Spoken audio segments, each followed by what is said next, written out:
નમસ્કાર, આપ જોઈ રહ્યા છો સ્પાર્ક ટુડે ન્યૂઝ। વડોદરા શહેરમાં પ્રથમ જાદુગર મહિલા મંદાકિની મહેતા દ્વારા રામ ભગવાનની પ્રાણ પ્રતિષ્ઠાને નિમિત્તે રામ ભગવાનના ગીત ગાયક સાથે મેજિક કરી રામ ભક્તિ કરી હતી। આ કાર્યક્રમમાં બાળકો રામના ભજનમાં હાથ ધજા લઈ અને નાચી ઉઠ્યા હતા, તો રામ ભગવાનના ગીત ગાઈ રામ માહોલ બનાવ્યો હતો। અયોધ્યામાં રામ ભગવાનની પ્રાણ પ્રતિષ્ઠા નિમિત્તે આજે કાર્યક્રમ છે તે યોજવામાં આવ્યો હતો।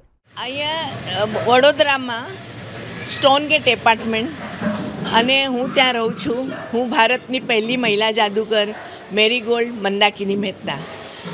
આજે રામજીનો જે સ્થાપના થઈ રહી છે આવતીકાલે 22 તારીખે અયોધ્યામાં, અને એની અમે ખુશી મનાવવા માટે બધા ભેગા થયા છે।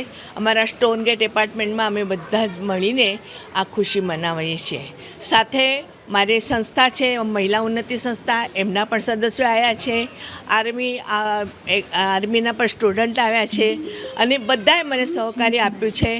માય લાઈફના મારા જે બિઝનેસ વુમન છે મિસિસ, એમણે પણ આવ્યા છે, યમુના મેડમ અને લતાતાઈ કાનેટકર, તેઓ પણ આવ્યા છે।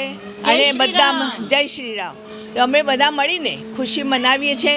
રામજીનો કાલે સ્થાપના દિવસ છે અને અમારા પ્રેસિડેન્ટ છે અમારા સ્ટોન ગેટના, તે પણ આવેલા છે, એમણે પણ મને સહકાર્ય કર્યું છે। કેવા કાર્યક્રમો યોજાશે?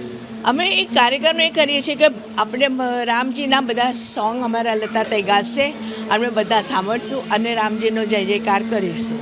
બસ આજે અમારે ખુશીનો કોઈ પાર નથી, કારણ કે રામજી જેવા આજે તમને ખબર જ છે વર્ષોથી આપણું જે મંદિર પડી ભાંગ્યું હતું, આજે નરેન્દ્ર મોદી સાહેબે આજે એની જે સ્થાપના કરવાનું જે એ પણ લીધું અને એમને પાછા ઉપવાસ પણ રહ્યા છે।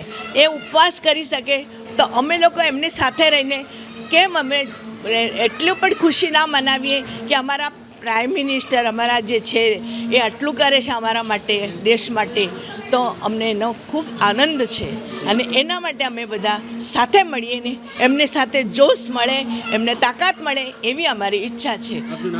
મારું નામ મંદાકિની મહેતા અને હું ભારતની પહેલી મહિલા જાદુગર છું।